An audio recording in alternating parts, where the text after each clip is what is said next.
Yanke, very good morning to you. I don't know if you had any of that interview I just did with Ndivuo Mabaya on the line there, clarifying that in total there were 28 people who were affected. 24 of them are expected back in the country today. 4 remain in Egypt, but only 3 of the 4 are injured. The 4th person is the wife of one of the people who were injured. And what time do we expect the plane to land from Cairo?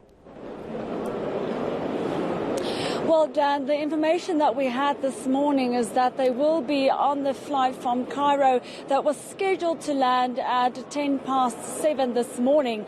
However, when I arrived, the board reflected that the only plane coming from Cairo that was scheduled to land around that time had been delayed to around 7:54. But since then, I see it's now been adjusted to around 7:45 that we expect the plane to land. So that has moved slightly forward, and that's all the information that we have for now. Still patiently waiting for the group to arrive. Obviously, it is quite a remarkable day for them because it could have gone so much in a different direction. It could have ended so much worse. So I'm pretty sure that the group is very excited and thankful to be landing here at any moment here in South Africa. Yeah, well, at about 7:45. It's about 10 minutes from now. Any signs of family, relatives, friends you think who are there to welcome the group back home?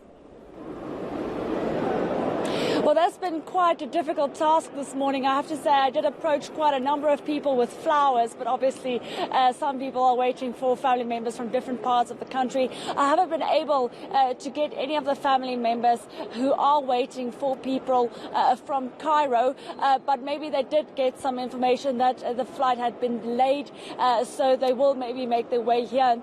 You have to understand, if the flight only lands at around 7:45, it's going to take another half an hour to an hour for the people to disembark from the plane and then make their way through this gate just behind me. That's where they will be making their way through. Until now, we haven't seen anyone specifically waiting for the family members. But obviously, as I've mentioned, it's quite an emotional day for many people. So we do expect some more family members to arrive shortly. Yeah, and of course, we know, as we heard from Ndivuo Mabaya, Egypt is one of the favorite destinations for South African tourists. Currently, said there's more than 140 South Africans they are aware of who are currently visiting Egypt. The authorities there saying it remains safe. This was an isolated incident in this case, but I'm sure nobody wants to go through something like this while on holiday.